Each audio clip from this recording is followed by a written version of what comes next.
International Media TV. Television that listens to you. Hi, I'm Johnnie Burrell. Welcome to the program.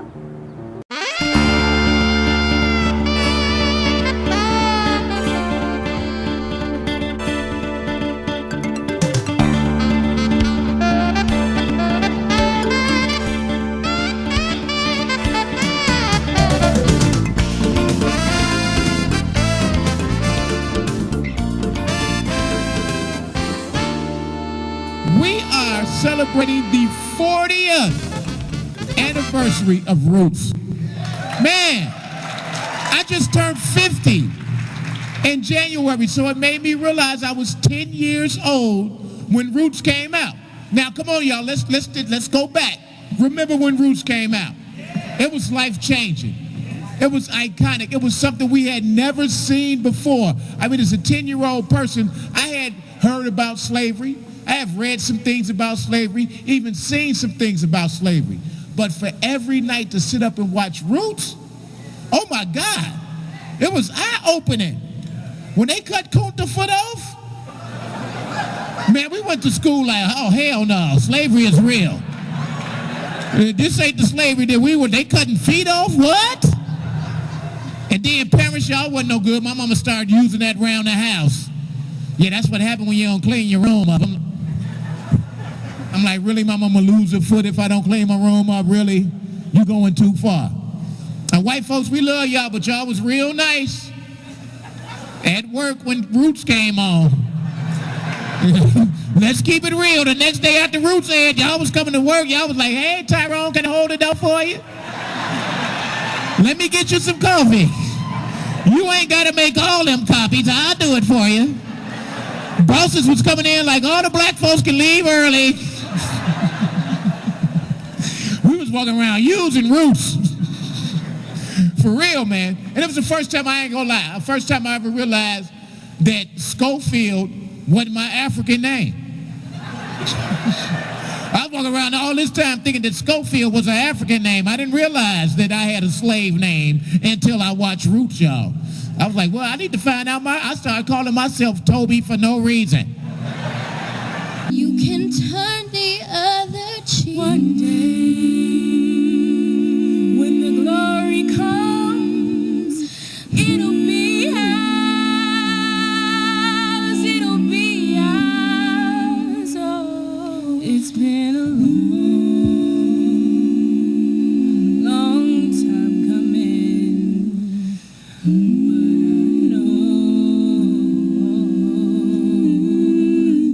Change gon' come.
For black children to sing, elegies to forgotten past. These are poems. Written in honor of those warriors, freedom fighters, artists, ancestors determined to put in the minds and mouths and hearts and souls of our people.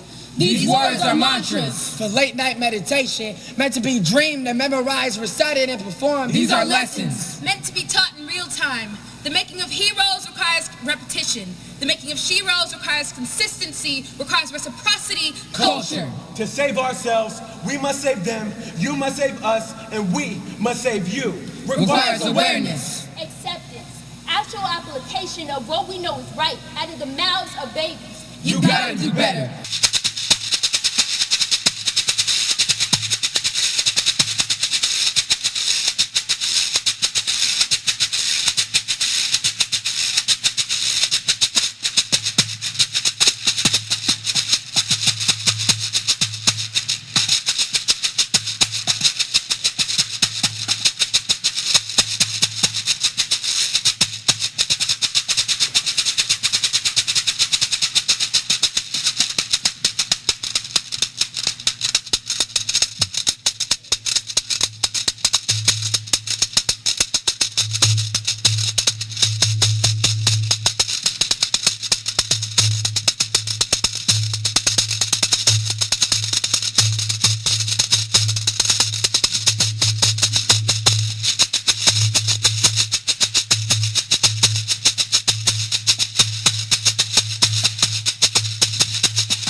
We're going to have a brief chat here with the new cast of Roots. How many of you saw the new miniseries of Roots? How many of you have seen it?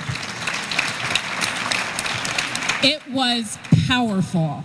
Doing some interviews today, I've had a tough time talking about it without getting emotional. That's how intense and powerful it was. We're going to have a brief chat just now with Mario, with Mandela, with Mark, and Joanna. And we're going to talk about the making of the movie and some work that this movie has done with 23andMe when it comes to DNA ancestry. And then we are going to bring up Mr. Louis Gossett Jr.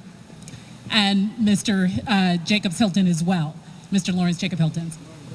Hilton Jacobs. Thank you. Too many names. I'm not messing with Cooley High, man. And we're going to talk about the legacy of the original movie and how that played into making the new movie. This is a really exciting opportunity. I know it's exciting for me. I know Lynette's excited. I know Joanna's excited. We're so honored to have you. And I want to start out with Mark first. I think the number one question that I've heard people ask when they've heard about the remake of Roots, it's why remake Roots?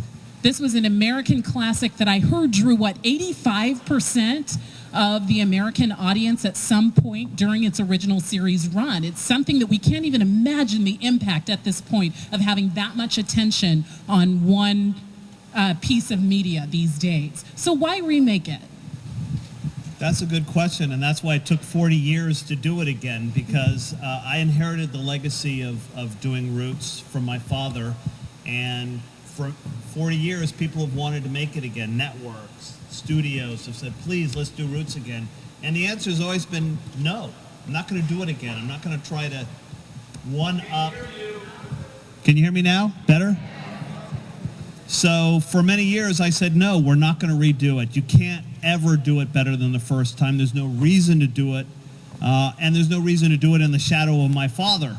So it was just a categorical no until about 4 years ago, I sat down my 16-year-old son to watch the original Roots that his grandfather produced, and he just couldn't watch it. He wouldn't sit there. He wasn't paying attention. I had to physically hold him down to make him watch the whole miniseries, watching him roll his eyes like, oh, damn, here's another thing Dad's making us watch. But at the end of it, he reached over and he touched my arm and he said, you know what, Dad? I understand why this was important. But you know what? It's like your music. It doesn't speak to me. And it was in that moment that I realized why we had to do Roots again, to tell a whole new generation of people the story, to get the story out, to get more of the history, to try to define it in a way that young America now can, you know, explore it and experience it the same way that the first generation of people did. Absolutely. And I think when you watch the new series of it, you can certainly see how it would be different from the original, how it could draw in people from a new generation. I was riveted, and I was in tears at the end of each. I didn't expect it to impact me. We sort of think that you know everything there is to know about slavery at this point. But there was a lot that you put in the new series, things that I didn't know about slavery, having been a student of African history and of African American history. Now, one component that was important to this whole process was the partnership with 23andMe. 23andMe does genetic testing, and this is something that African Americans have not had access to, something that is particularly important for African Americans who can't trace their histories in many cases and struggle to do that. So talk to me, Joanna, about that partnership and how you got the cast involved with finding their own roots. So 23andMe was fortunate to be invited to, work with the Roots team, and that was partly because we had an initiative to do research starting in 2011, where we had seen that there was a real lack of participation in genetics research of African Americans, and it shows up in the research that's published, where almost all of the research is done on European Americans or Europeans. So I had, with others at 23andMe, I had launched this initiative that I called Roots into the Future. And not everyone in the company understood that name, but for me, that word roots had a lot of meaning, and it goes back to, and everyone turn off your mental calculators for a second. When I was an impressionable 14-year-old in Charlotte, North Carolina, very much involved in the social experiment underway in 1977 of school desegregation, which was, a big deal, and Roots was, just part of the thinking, the fabric of the society at the time. And so for me, Roots was, it was, had a very powerful impact. And then, 35 years later, when I wanted to do research, that the idea was to invite people to learn something about their roots through DNA testing and to contribute to research that would be, valuable in the future. So I thought, well, let's call it Roots into the Future. And so that led to, an invitation to work with the History Channel and to be a sponsor for the new miniseries, and to invite to provide DNA testing kits to actors and producers of the series so that they could, connect in this very thoroughly modern way to their roots and make discoveries as we invite people to do every day. And we did make a discovery that LeVar Burton and I are actually related. What? That's right. Are you serious? That's right. Absolutely serious. Distant relatives. Yes. Very distant, Very but distant. Definitely there is a genetic connection between us. That's incredible. That is incredible. Yeah. So Mario and Mandela, you also did some of the genetic testing as well. Talk to me. Did you find any? I was worried. I thought I might have a Maury Povich moment. I don't know. But he got that square head, so. Yeah, we did. So we took the test. It's kind of nasty. You spit in a tube. It takes a minute. But you send it in, right? We took the test, and we found out that we have people through West Africa. Of course, we know we got some Germans, British folks, and so we changed it up. Instead of saying the N-word around our house, we say, yo, Mandinka, because Mandinkas are West Africans, so that's cool. But also, we've been to Africa many times. Mandela taught in Africa, and when you got a name like Mandela, you got to get your ass over there and do something. Yes, you do.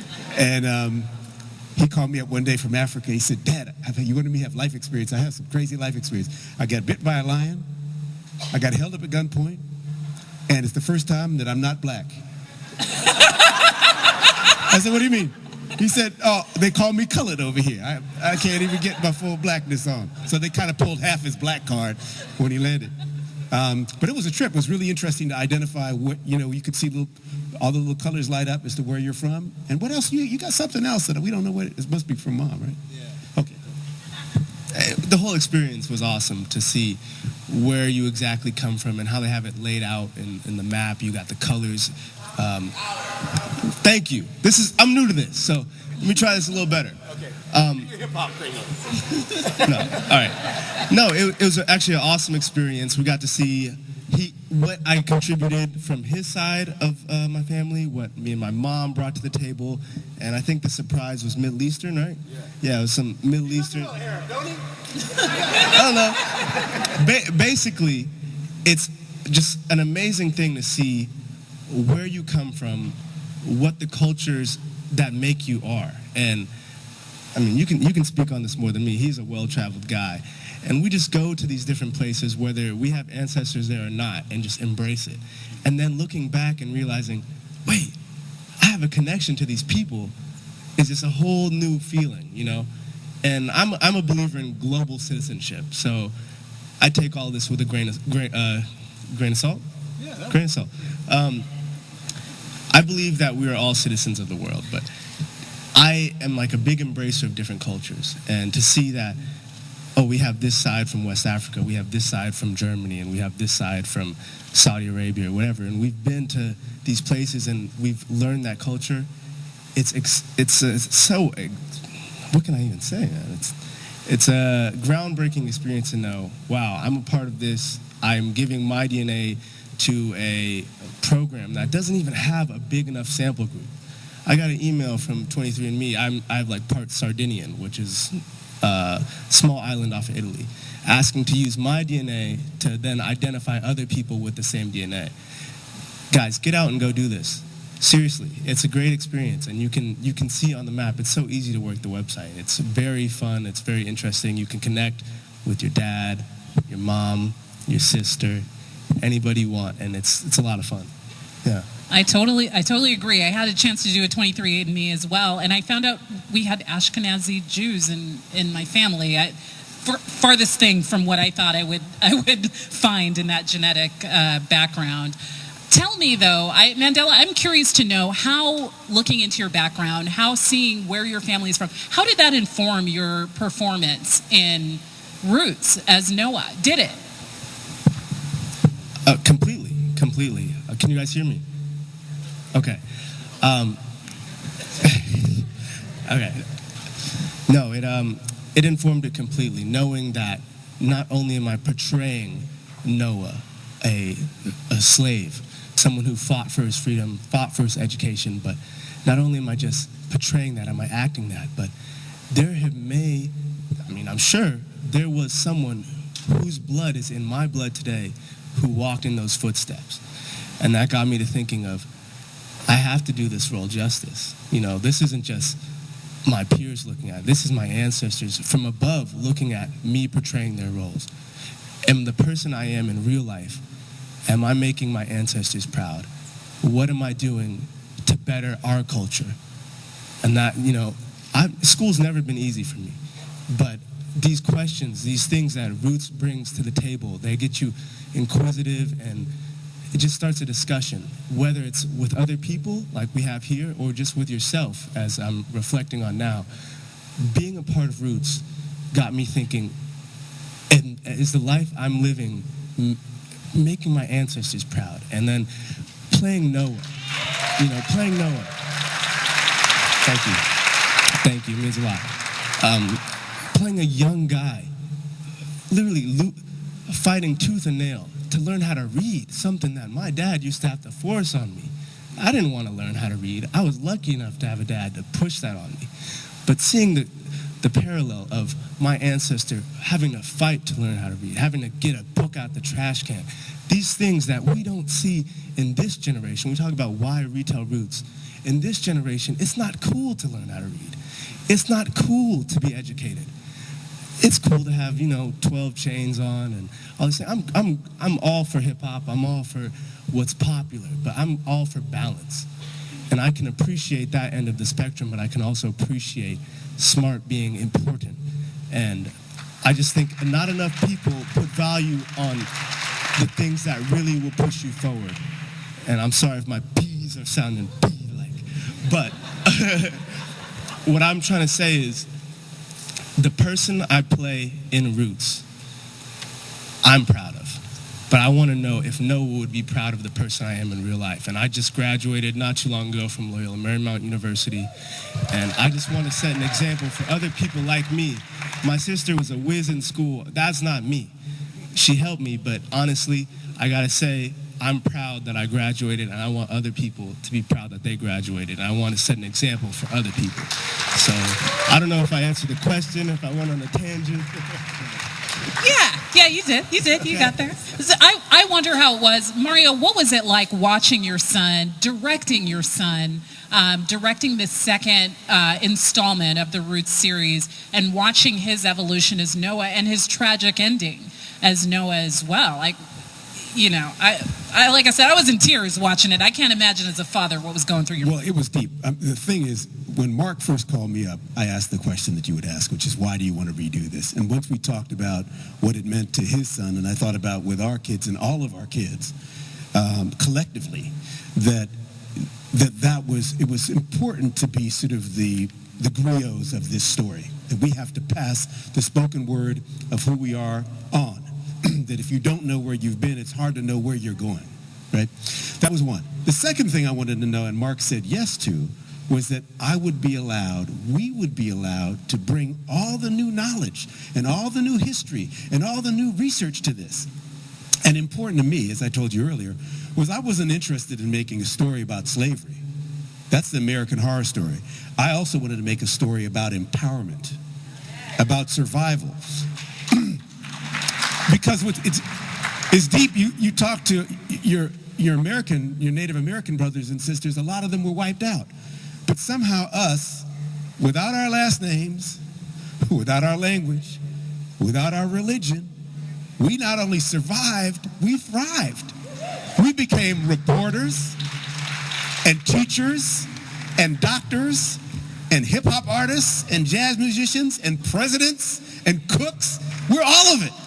So I wanted to make a movie and say, well, how did we survive like that? How did we thrive like that? And to understand fully that history, as I always say, doesn't just repeat itself, it rhymes.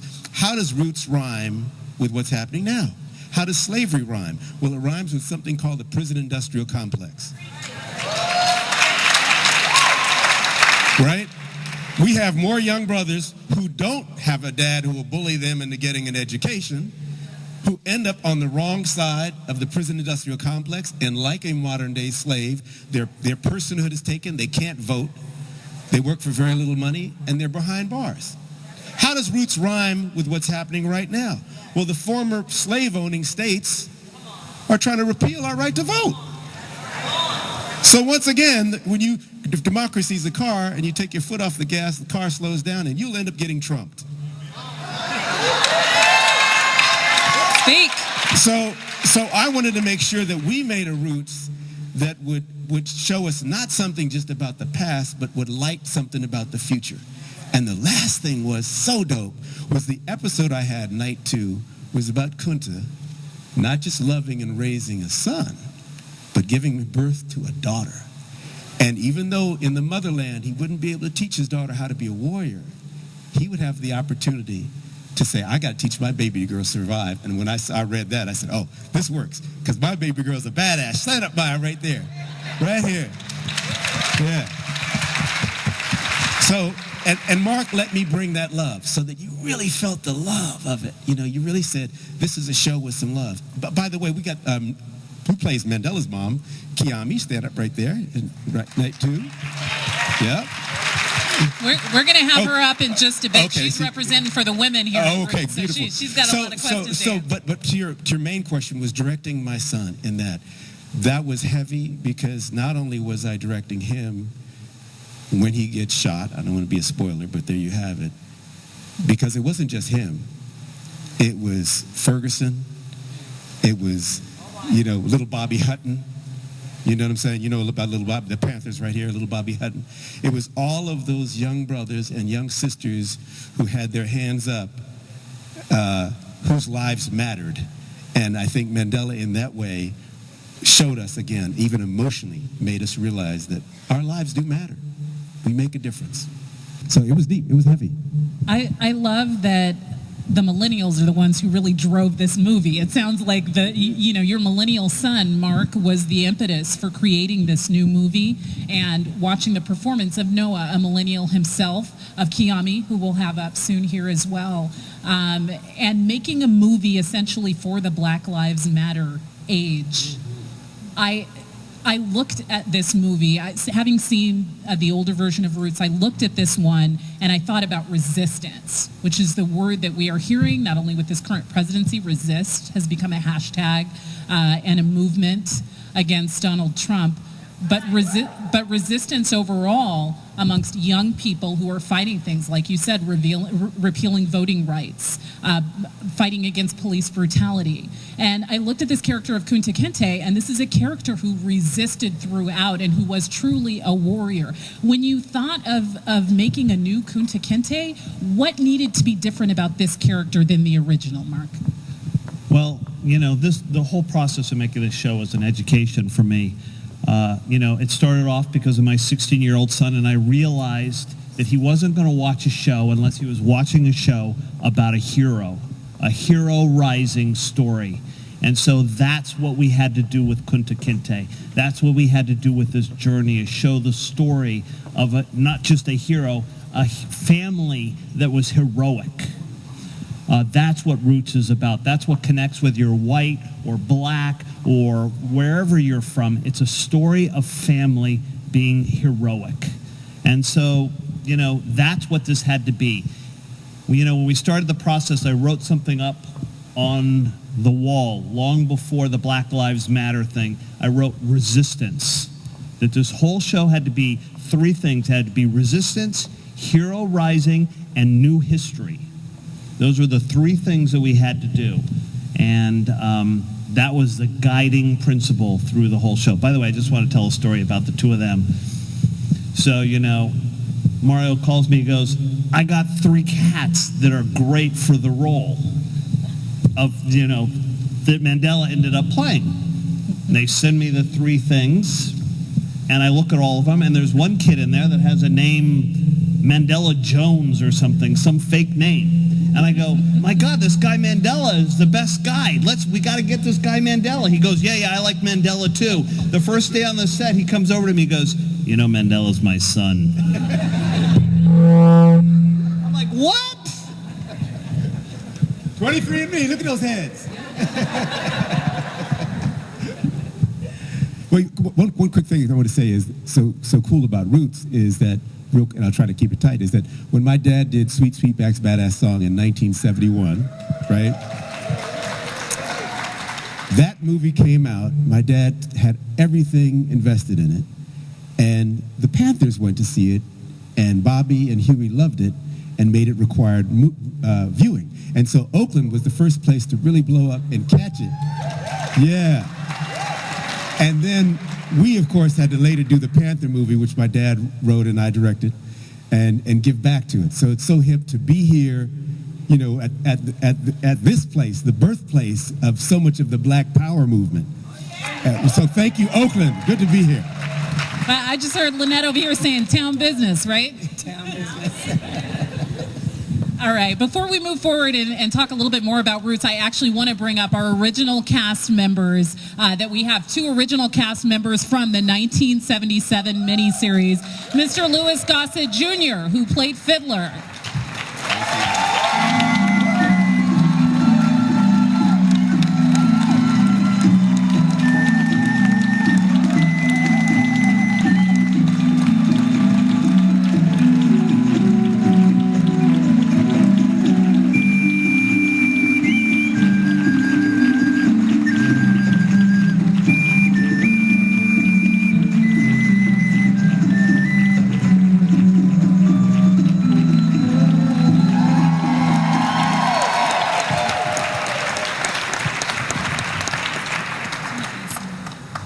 And we also have, from the original cast, Mr. Lawrence Jacobs Hilton.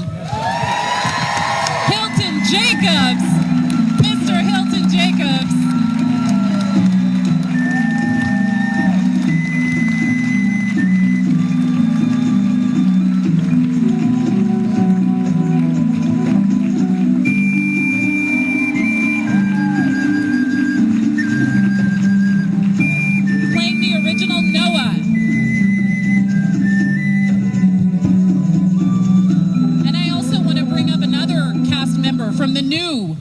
Roots series. That is Kiami Nichols, who played Noah's mother. Come on up.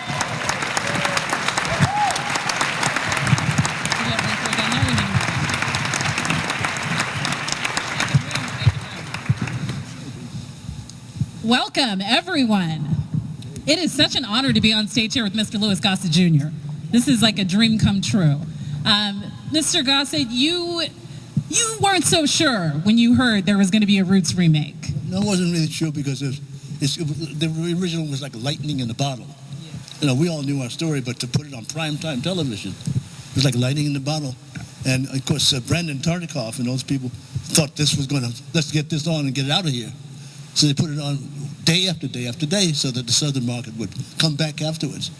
And lightning in the bottle happened. So lightning in the bottle happens once sometimes. So it was a very special thing. So I thought that was it. And then Mark asked me, and my advice and my gut said, maybe not, because it's lightning in the bottle again. How do you do that? But he came up with the mindset, which I bought completely, with going further into the African part of Roots. And so I'm on his side. I think that was time to do that. I think that we've come to a different time now. You had to do it for that generation. And I remember the time, I'm old enough to remember the time, before integration, when there were certain rules set down in our neighborhoods. And those rules started way back in Africa, the original civilization of this planet, where there was something expected of a child at every age and of a person of every age when they were living. And what they did was for the benefit of the whole tribe. They had to gather the eggs, they had to milk the goats, they had to fight against the lion, they had to learn animal husbandry, they studied the stars. So the entire tribe existed, and the oldest person on the planet that was ever made, ever recorded, was at the foot of Mount Kilimanjaro. So now slavery was a kind of a compliment to us, because we could not figure out, they could not figure out, the American Indians weren't playing it, the Chinese went underground, so they did some in-depth research on how to build this country. They went to Senegal for the fish. They went to people who brought the walnut and the pecan. It taught them how to build boats to go fishing. They went down to the Ivory Coast, and they went to Sierra Leone for the oversized brothers to take care of the horses and build boats. They went to the Camibalongo and got the Mende to pick the cotton. They did research, so it was kind of a compliment. Full circle, here we are today. And that automatic assumption of superiority called racism must go away. They're going to learn their lesson, regardless of who's in the White House. You talk about things coming full circle. At the time that the original Roots came out, it was a revelation for people who hadn't, who for them, education about slavery was not a part of their lives. There were many people who did not feel that our history as Americans, our history of enslavement applied to them at all, and this was a lesson for them. We're in the age now of alternative facts. And as a journalist, this is specifically important to me. We've heard descriptions of slavery as migrant workers or unpaid workers, as enslaved people, as being migrants. There's this sense to me that we had this moment when Roots first came out where it was important to be educated about this. This was a critical moment. And it seems that things backslide over time. People are uncomfortable or too fragile to face the truth of what actually happened. For you, did you think when you were making this movie in 1977 and the amount of accolades and attention that it brought, that we would still be back here at this time having to continue to educate people about the realities of slavery? Yes, I do. I think now it's just other ways of employing slavery. It's not just a racial thing anymore. I think it's the new drug, money. New drug is prestige and power, military might. The desire for oil instead of those things that are priceless, which is what we brought there. And until we learn those lessons of being what's priceless, and the priceless is respect for the opposite sex, What's priceless is self-respect and being the best we can be. The whole thing is where we live has to be the best place in town. Our encouragement to the men and the women to take better care of one another is two halves of our heart. The mothers, the women who are making their resurrection on this world, especially the African woman, who is one of the original queens, to respect them. That's priceless. That's much more expensive than oil, gold, diamonds, or military might. I got to agree with you on that one. Lawrence, I want to talk to you. We talked about Noah's role, and you played the original Noah, Lawrence. We talked about Noah's role and looking at the brutality against him in that particular scene and how much that echoed back images of other instances of brutality that we've seen against young men in particular in this day and age. At the time when you were playing Noah, what was important for you to communicate in that role? What did you want to see in this reimagining of it? You know, my take on when I played Noah back in 1976 when we did it, but it came on in 77. I was 23 at the time. I'm 63 now. I don't hide my age. There you go. There you go.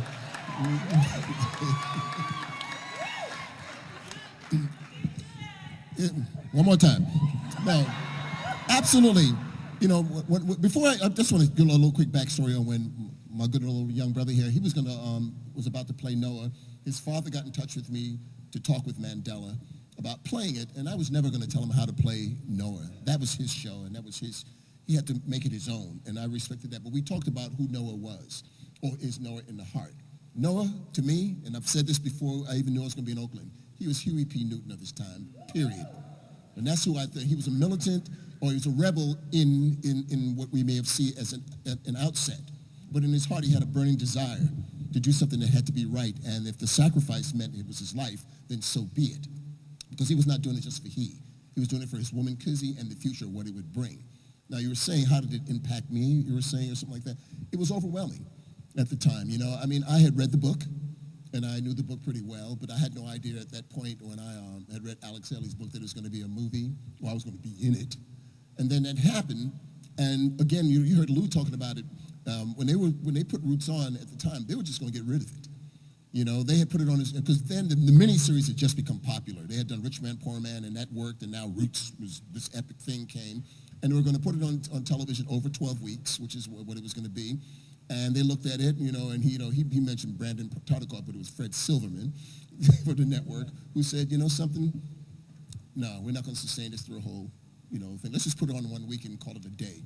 And of course, it was ratings bonanza, and it made history that wiped everybody out. But what it did, in reflection of how we live today, we're so caught up in our texting and our tweeting and all this stuff. That was not how it was then. We didn't have cable or any those kind of outlets. We talked to each other. You know, and that became the evident thing for us. We talked to each other. It was exciting. It was like Roots, you know, bonanza or you know, like bananas. Everybody's Roots this and that. Yeah, my country last night, you know, I feel sorry for him. You know, it was like that. But everybody had some importance. And what it invested in a lot of people, to me, especially a lot of young people, was to go discover who you are. You know, to know that you got something in you that is worthwhile and it can't be broken. Now, this is me personally saying this, but I think it's in Noah, and I know it's in Lou. I've known for it for a long time, most of my life, and this and that, and good old, you know, Mario back here, and I see it in his son as well, is nobody can break your black spirit, man, unless you allow it, you know? And that ain't never gonna happen, you know? And that's what the Roots, in my take of it, was showing of a man who came here, who was snatched from his world that he knew, and put into this foreign place that seemed undiscovered, or how could I ever, you know, make myself go beyond that? But what was in him, which is why when they were beating him and trying to get him to change his name, he was just not trying to say, I'm gonna be the slave or be the nigger, nothing like that. He was saying, I am proud, and I have reason, and I come from somewhere, and that matters. Even like I saw these little young people tonight doing, you know, the Black Lives Matters, but when they were kept they doing not amazing? Beyond amazing. Amazing. To watch young people do it. And I was watching them, and I was watching them get into it, especially the one little brother who had the hand movements and so forth. And I said, that young man's feeling that. And he's feeling he has a purpose and it's coming from somewhere. That's who Noah is for me, you know. And that's, in fact, my education of me playing Noah is I went on the set a couple weeks before and I watched Lou. Lou was on the set with John Avis, you know, and he didn't even know I was there, but I remember one time you had on the teeth that they gave you, and you had to be walking by. They gave some raggedy teeth. He was walking by, and somebody was saying, "Are the teeth okay?" No, and Lou said, "No, the teeth are real." You know, the teeth are real. But I got to watch them, you know, and I watched the subtlety. I was trying to figure out how am I going to approach it, and then I said, you know, I have to go my own way, but they had laid the ground. You know, I was a lucky guy growing up. I grew up in New York City, and in the area that I grew up in, I was a kid. I didn't know, but there was people around the neighborhood who would always be like the fathers to me, but they turned to be Dick Anthony Williams, Morgan Freeman, you know. This is real, you know, and stuff like that. When he was called Lou Alcindor, he was Kareem Abdul-Jabbar. He used to play basketball in the park practicing, and they would always take time to talk to the young people. It was always, for a long time, I used to think Morgan was just some bum. I didn't know who he was. You know, I saw him walking around. So, you know, not to, you know, get off the subject here, but it's about the strength of a people thrusting forward to know, because you know it is worth it and you have somewhere to go. You know, as Mario said it earlier, you know, you have to be coming from somewhere to go somewhere. But then when you get there, you got to know what you're doing. It's got to be about something. So there's the take. There's a thing that we talked about, that Alex used to talk about.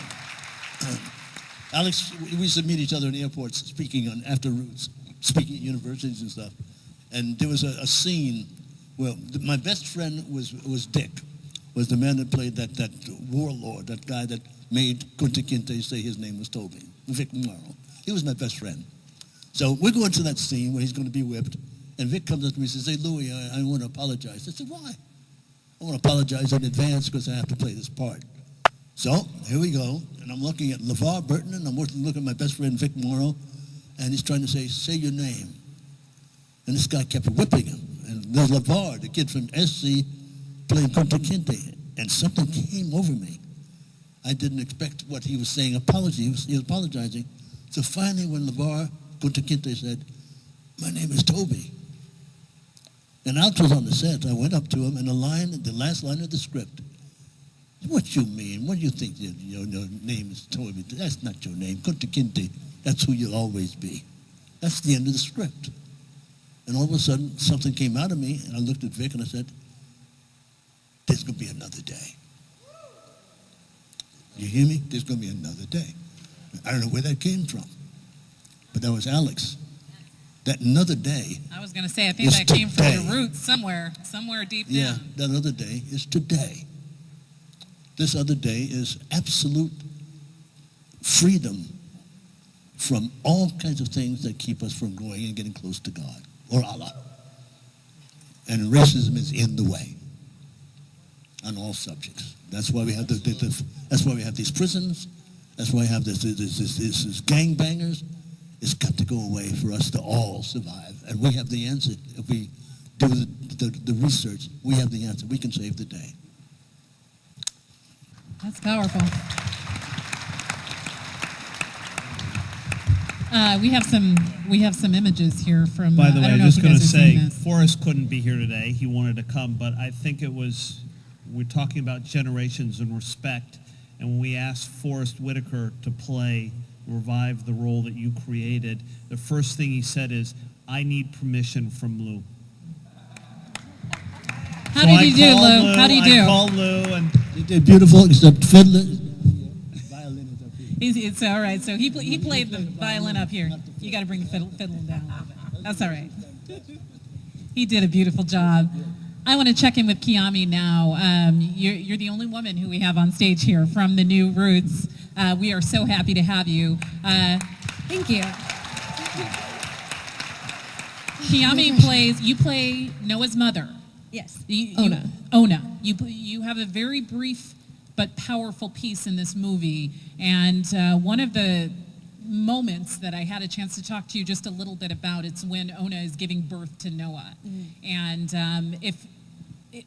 the concept of getting your head around how very much at that time enslaved people were not considered people, just property. There's a moment where the slave master is standing over her as she is dying in childbirth.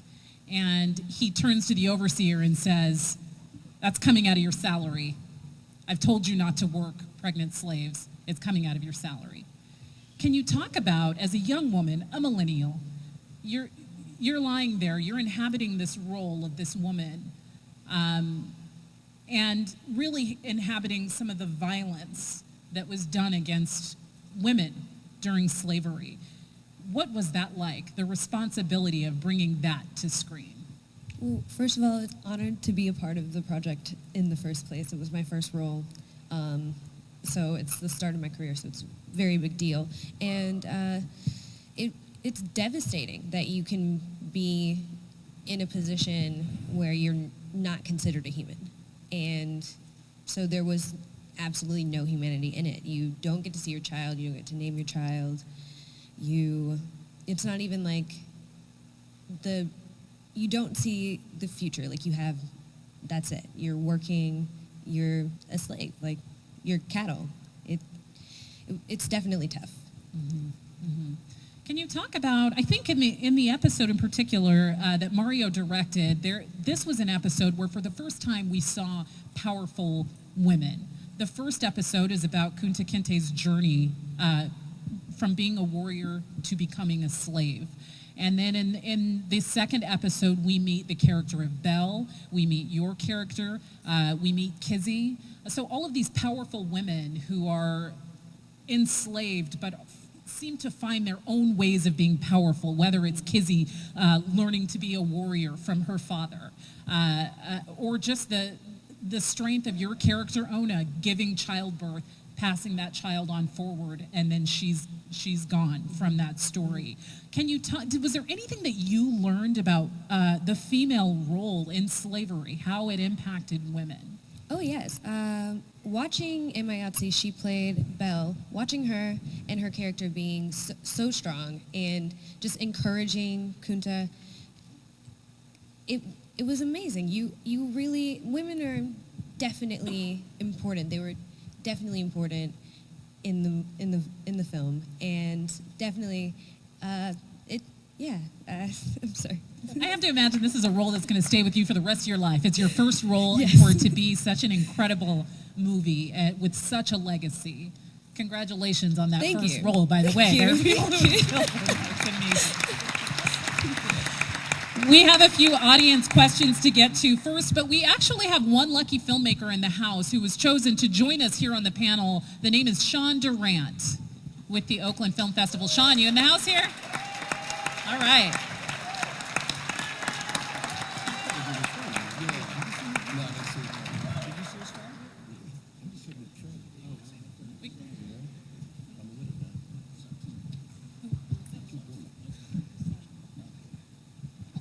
Okay.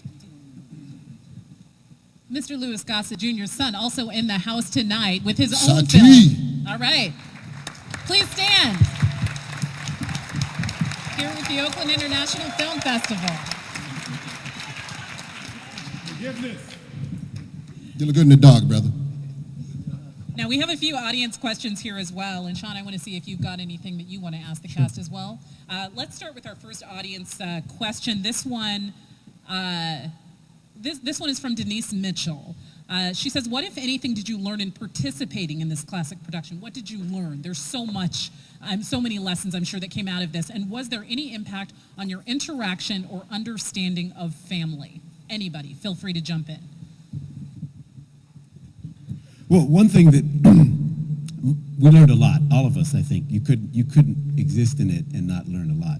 But one thing that I talked to Mark at length about was, the Paul Robeson quote, which is, if you buy into the paradigm, the zeitgeist, the point of view of a dominant culture that would buy and sell you as a people, what have you ultimately become? Right? So if you buy into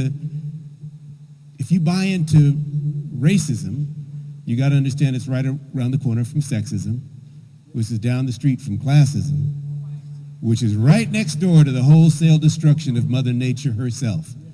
Which means that if we buy into that we just wind up killing all of us. Like Lou, you were saying the other day, man, it's like being on a 747 going down and people fighting over who was going to be in first class. We're at dinner and Lou broke it down like that. I said, oh yeah, that makes sense. So Dr. King said we either learn to live together as brothers and sisters or we perish together as fools. I add to that, we either learn to live together in harmony as brothers and sisters, in harmony with nature, or we perish together as fools. It's no longer just enough that gay, straight, black, white, Chinese, Jewish, whatever, we hold hands and sing Kumbaya, that's great. We now have to reset and go back to our roots as original people who knew how to live with nature. We have to tap into the technology of the future with the wisdom of the ancestors and get it right. And we don't have a lot of time. So that's one thing I think we all learned, even with the 23andMe thing, is that we're all part of the same family. Literally, you might be related to Mark, who's down the street from you, who's around the corner from her. We're all in this together. And that's one thing we realize is, wow, we are, and it took all of us. It took a village to do roots multi-generationally. It's going to take a village to save us globally, internationally, and we got to do it because we know where things are going right now. We got to pull it back. So what do you think it would take for the black neighborhoods to be the most pleasant neighborhood of every city in America? What would it take for the black neighborhood to be the best neighborhoods of every town in America? It would take those lessons to return, those lessons of behavior, dress code, attitude, the sensation of killing one another, the absence of drugs, and the restoration of the family unit the way it used to be. So we have that ability to do that now, to create a better citizen. So we're not African Americans anymore, we're American Africans. Right. And there's a responsibility that we can have today to teach these young people what they're asking for. Right. You know, So go ahead. I'm just going to jump in with another question from the audience, from audience member Denise West, and follows right on your comment. How do we explain the importance of education or a trade to at-risk teens? Too many of our youth have no direction. Big Brother and Big Sister programs do not have enough volunteers. So that's the big question. How do we explain the importance of this education? Let me say something. I was hearing Lou and I was hearing Mario, and they were making a point. I'm pretty much saying the same thing a little bit. You know, we're people. That's it. You know, we're people. We can talk to each other. Yeah, it's going to be tough. You know, we got tougher times. You know, young people feel like, what's the hope? Or there's no hope. We got a lot of all this dissension and all this baloney going on. And all of the bullshit that goes on in the world. But if we don't talk to each other, reach out even when it's difficult, then we're not going anywhere. You know, it's not going to progress anything. Nothing's going to go forward. You know, we're just going to keep talking. That's what Lou is saying, at least I'm understanding, is that it is there. You know, and when he was just talking, I just remember when I was a kid, you know, growing up in New York, but I was a young kid. When we watched television together. We always had dinner together. We always talked about the day's problems or the family problems together. It was always a sense of community, which we've, you know, has gone, you know, took the A train somewhere else. But that is the key. It's going to be difficult, yes. It will be tough, but for me, I'd rather have it no other way. You know, I don't want to be BS, and I don't want to be rose-colored, and I don't want to pretend myself or sit around and act like I'm some intellect and say, yes, well, we've got to be great. You know, fuck that, excuse the language, you know, and stuff like that. We got to get out there. We got to talk about what's going on, you know, and talk to people who don't want to hear it, you know, and sometimes that might be a little edgy. It might be a little dangerous, but that's the line we have to cross. You know, we're not going anywhere if we don't go someplace with a purpose, you know, and when you have the purpose, you use what you got to get an answer. There's an education in that. You know, none of us are silly. You know, we all understand. We all love. We have families. We all live. We all grow. You know, and then we grow so we can go. So, you know, just to, not to, you know, get too pointed on it, but to get a little bit pointed is that we just got to deal with each other like it or not, period. Yeah, these young gangbangers, they don't know. They're asking for attention. They want some instruction. They don't know how to tell you, but they need to be stopped. So I've come up with a concept that I'm doing in Los Angeles. It's called a Shamba Center, which is S-H-A-M-B-A. It's a Swahili word meaning farm. In other neighborhoods, it's called a synagogue. But this particular thing is for these kids to learn the basics of dress code, attitude, respect for the opposite sex, etc., knowledge of their culture, and what they're expected to do at certain ages, the way it used to be. And then once they get that together, then all the kids of every ethnic group comes in there and practices how to make, when they grow up, a better society where racism cannot live. So that's in one center, in one generation, we could make a headway if it did that in every city. We'll have to see, because there's going to be a 6-week program in Los Angeles. If that works, then I'll be back to you. Thank you. I think it's important to understand, to answer that question of, what we learn from the process. We're here for a film festival, and I think one of the interesting things I learned making Roots again in the shadow of my father and Alex Haley is that film and television is my weapon. It's all of the people here who are filmmakers. What you're doing now is art, but it's also your weapon. It's the form that we educate. It's a form that we do battle. It's a form that we teach people, other people. We teach them through entertaining. Don't ever forget that in addition to doing your craft, you also have an amazing weapon in your hand. Be sure to use it.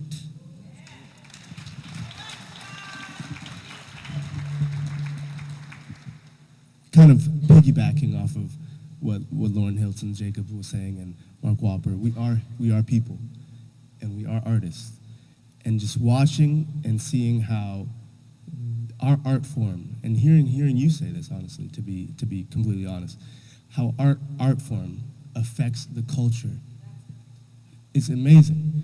I watch this guy right here interview all the time, and my name's Mandela, and when apartheid fell in South Africa, the most popular TV shows they watched were Miami Vice, with a black leading role and a white leading role working together, and The Cosby Show, a black professional family. No drama, no empire, he's getting kidnapped. A happy family. These are what inspired real people to say this is wrong. This make-believe we're doing, it affects real life. And putting that image up there on a big screen for a little person to see who will eventually be a big person. And I didn't have a piece, but just seeing him say that and then internalizing that, I just felt I needed to say that. But I think what you are allowing us to say and what we're all being able to say and share with you, and then you share with your kids, and that affecting them, no words for that. Each one teach one. I want to, when I talk to people about seeing Roots, I will say that the thing that I've heard most often, especially from young people, when you're trying to encourage them to go see a movie like this, knowing that they'll have to brace themselves to see brutality, to learn about their history in a way that is uncomfortable and painful to watch, I see what I call slave movie fatigue. Okay? It's a real thing. I remember when 12 Years a Slave came out. Pushed myself to go see that movie. And I actually watched people get up and walk out of the movie because it was too hard to watch. What do we do about making sure that we are true to our history, continually learning about our history, and getting over that hurdle of pain in watching it in the first place? How do we combat slave movie fatigue? We combat it in the exact way that you say. You have to go and deal with it. You can't run away from, we can't run from ourselves. We look in the mirror, we see who we are, So if you went up and saw 12, I saw 12 Years a Slave, it didn't, to be honest, it didn't knock me down because I know that story and stuff like that. And it has some harshness and it was very edging, but we need to know that, and sometimes it's not easy to face, but we gotta face it, or we have to help each other along. And and we're adults, help the babies, talk to them. Let them get to understand it. If they don't get it all now, it'll be a resource soon because at least they have a point of view to say, that's what it is. We have to, the communication has to, I was talking with Mari the other day and we were talking about just different things. And recently I was looking at YouTube and I saw an old thing that was on YouTube, but I'm going to tell you who the people were. All these people had just come from hearing Martin Luther King give his great speech. And now they had a roundtable panel for everybody to talk about how they felt about it. Well, these are the people on the panel: Sidney Poitier, Harry Belafonte, Charlton Heston, Joseph Mankiewicz, James Baldwin, and Marlon Brando. Now that's deep. And to see all those guys sitting around in their suits, this and that, but they were angry, they were informed, They had something to say. They wasn't taking the BS, and they wasn't running away. You know, it's easy for us to be able to say, oh, my God, it's too awful, or you know, I don't want to see that because it's going to be too harsh. I'm like, what are we kidding? It's a movie. Go see it if it's a movie, or read the book, or talk to somebody. We have to put the information out there. You know, I was a kid in the civil rights movement, and I was in those peace marches. You know, I was even of age, and I was out there going, hell no, we won't go to the war, and believed it, and almost getting trampled over by horses and all that stuff as a kid in New York City. And it was real evident there. There was a Juvenile Defense League over here, and there was the Young Lords, and there was the Black Panthers, who I almost became one of at one point in New York. I wrapped it out for being in Claudine, but I was going for it, you know, as an actor. And it was in our faces, and we had to deal with it. But the biggest through line is we communicated, we talked to each other. It is that simple. And that becomes maybe the difficulty and the simplicity, because we get intellectual, you know, and we get very learned, you know, and we want to sit back and go and talk about, you know, we want to sometimes paraphrase it in a small form so we can sound like we got it going on, we got the one up, you know. And I'm saying, okay, you 5 seconds smarter than me, but you stupid, you know. Think about that. You know, there's a difference. You can be intelligently dumb, you know, but you can get smart. And and smart means there's an option to get smart. We have to deal. What you hearing, Mario, this wonderful brother who I'm already in love with. You know, I'm going to steal him from Mara one day, but give him back. You know, if you want a car or something, you got to take him back, all right? You know, and my great brother Lou, who has been my friend forever, and so forth. Man, we're talking about the fire in our hearts that we live. You know, and that's evident, and it's forever. Now, I'm saying this for me, and I don't care what anybody thinks, you know, in terms of if I'm being too pro-black, because I'm always going to be that. Black people are the toughest, most resilient people, period. Period. And we cannot be stopped. We cannot be broken down. You know, they tried to do it to Hunter in a movie that, you know, Mark illustrated, and his father had done it an earlier legacy, and that is just a nice showcase of it, and that is true. But in the reality of it, that's why that brother who I respect is here, and this brother who I respect is here, and myself, who I definitely got respect for. We're here because, you know, somebody put it behind us. It was my mother and my father. They put the thrust behind me to say, we heard it before, and it sounds corny, but it's not. You are somebody. You matter. Black lives matter, but black people matter, period. It's really just a deal. I hear you on that. We said it was going to be a no-holds-barred fireside chat, so... the thing I tell myself when I feel that fatigue setting in is, if my ancestors could go through this, I can sit here and watch a movie for 2 hours. Come on, you know. But that, be that as it may, it's also important to see Toussaint Louverture. It's also important to see Harriet Tubman.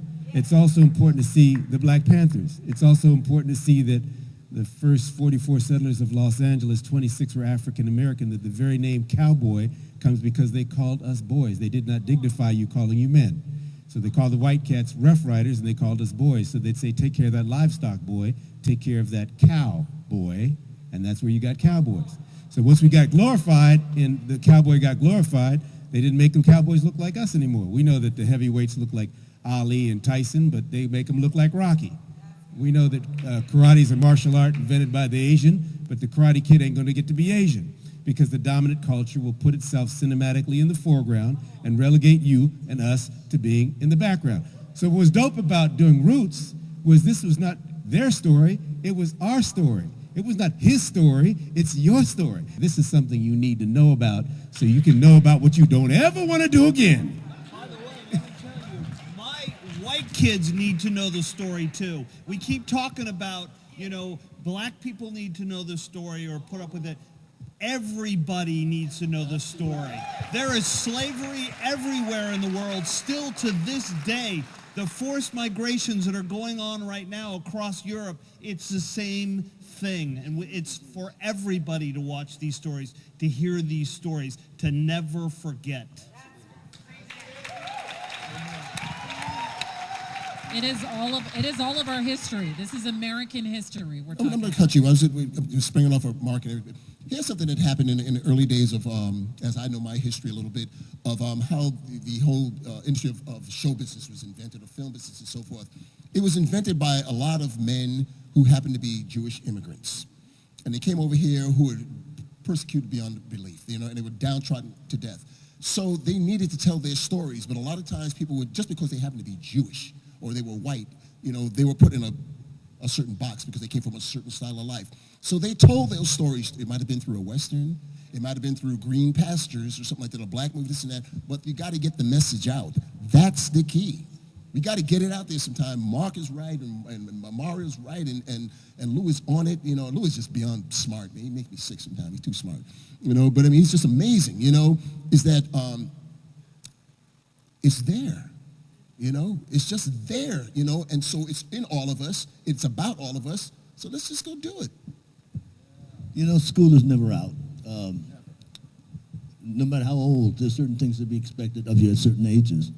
And I got a chance. I refused to go to South Africa until Mandela came out of prison. That was a principle, right? So I got a good chance to meet him about 15, 20 minutes alone with him. My mouth was dry. I didn't know what to ask him. So he started asking me, what do you want to know? So I asked him, everybody had stopped to see what you would say when you came out of that prison. You had been 27 years in there. They froze you. They beat you up. They electrocuted you. They did all kinds of stuff. They starved you. And he had lights in his eyes. He said, I realized there is a bigger picture. And the bigger picture is if I came out and said, kill everybody, we would go backwards. So we had to swallow 27 years and became president of the country. He really was president of the world when he came out of there. And the thing he learned that I want to pass on to young people is the thing called resentment. Resentment is the worst kind of resentment we can have is when we feel justified to keep. It's the most self-destructive emotion on the planet. Because then we get high on it. And we have resentment and everybody loses. But we also have in our ability, after all of the slavery and stuff, the ability to make everything okay if we reconnect to our roots. That's what Mandela taught me. And nothing happened to me that can compare to what happened to that man. So my resentment disappeared. That's the gift he gave me. If we go back to those roots, and my son did a film called Forgiveness, which is important. We need to forgive and lead the way back to oneness. But we have to learn what those steps are. Resentment is one that's a self-killer. I'll show you.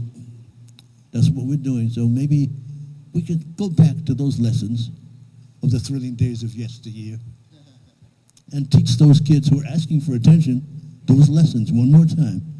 My great-grandmother told me one thing, and I want to stop. She only lied to me once. You know what she said? She said, this is going to hurt me more than it's going to hurt you.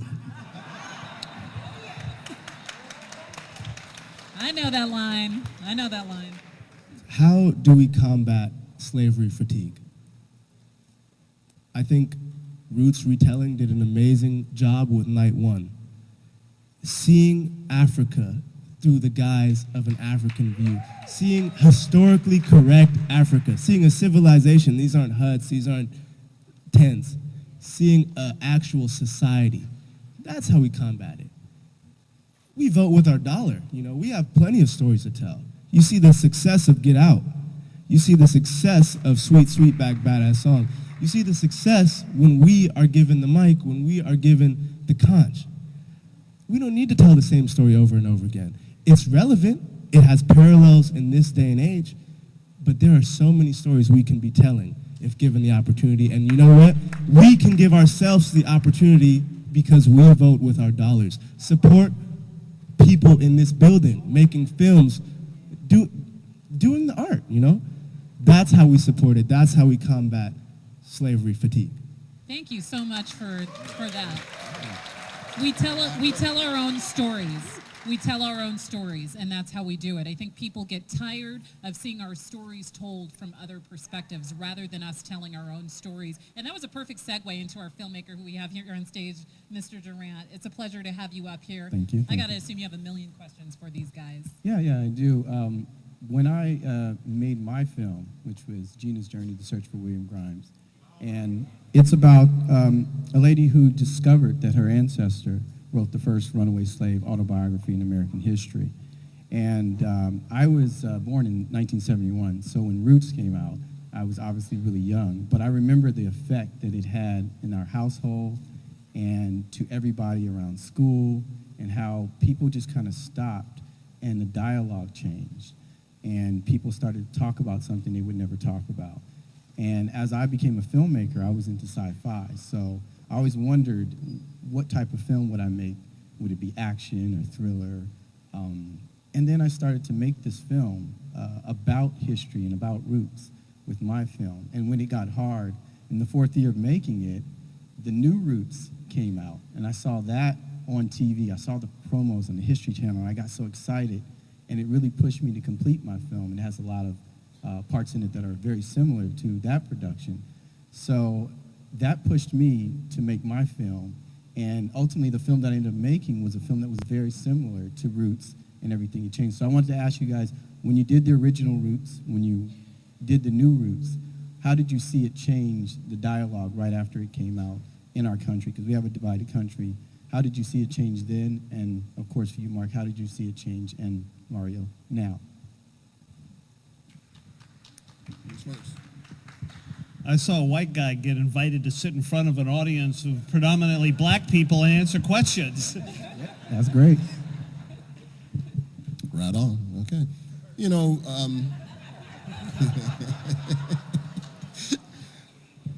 the effect of Roots is just deep, you know, and I don't think it's so much about trying to compare the original version as opposed to the newer version. You know, what the newer version has done is been able to go in more detail and show more depth, and we're in a different mindset, you know, and so, you know, I mean, on that, not so much different, but, you know, we are more open to those kind of ideas. It's just an impactful thing, period, and it opens up a dialogue, and it makes us want to research or search out, and that's good. If you get people eager or interested to want to even know, you know, something, then you've done a great deal. And the lucky thing to me is that when it's on film, you can show it anytime. You know, it'll be on DVD. You can watch the new Roots or all the different versions of Roots from the original time. You know, you can show it. You know, I showed it to I have my little goddaughter, you know, and she's 7, and I showed her when I was in Roots. Now, she had 2 things on it with her. You know, she was into it as a story, but at the same time, she kept saying, "Papa, you know, you're so skinny." You know, that's all she saw, you know. But she got interested. That's a 7-year-old baby, you know, and she didn't mind watching it because I watched it with her. Think about that now. We talk about a sense of community going out the window. We took a little time to be there with your little baby. Or I even heard Lou talking real affectionate about his grandson, you know, and so affectionate that when he showed me the card of his grandson and I tried to get it, he kind of pulled it away from me. He was that into it. That kind of coming together, that kind of belonging, we have that. All we have to do is go out there and let it happen, you know. So that's the kind of energy that's come out of the recent Roots and the Roots in the past, is that it's opened up a dialogue, it's opened up a curiosity, and that's very good. That's a good start for many more things to come. So yeah, that's my feeling. Mandela and I had the honor of being invited to the AME Church in, was it Carolina? South Carolina, where the folks got shot. And they asked us to come and show Roots there as a healing. So you ask about the effect of it, to show folks that and to show them what we can overcome and survive and still thrive and make it through was a very powerful thing. You see a real effect when folks are sitting there saying, "Man, my father was over here, or my relative was over there, and we're asking you to come show it." So it was deep. There was a lot of things. For some folks, this might be a job, but for the folks up here, it was an honor. It wasn't a gig. It wasn't about the money. It wasn't about that. It was about, like I said, being the griots and passing that story along, that oral history. You guys all honor us by being here tonight. We thank you so much for showing up and being here. This has been an incredible conversation. I could talk to all of you for hours longer and feel like we haven't even scratched the surface. But thank you so much, everyone. Mario Van Peebles, Mandela Van Peebles, Lawrence Hilton Jacobs, Mark Wolper, Lou Gossett Jr., Miss Kiani here, Joanna, and Sean Durant. Thank you so much. For David Roach, you guys, executive producer of the Oakland International Film Festival. Give it up for him. Give it up for all of our panelists, all of our filmmakers. Please give a round of applause. All of our iconic stars that came out tonight.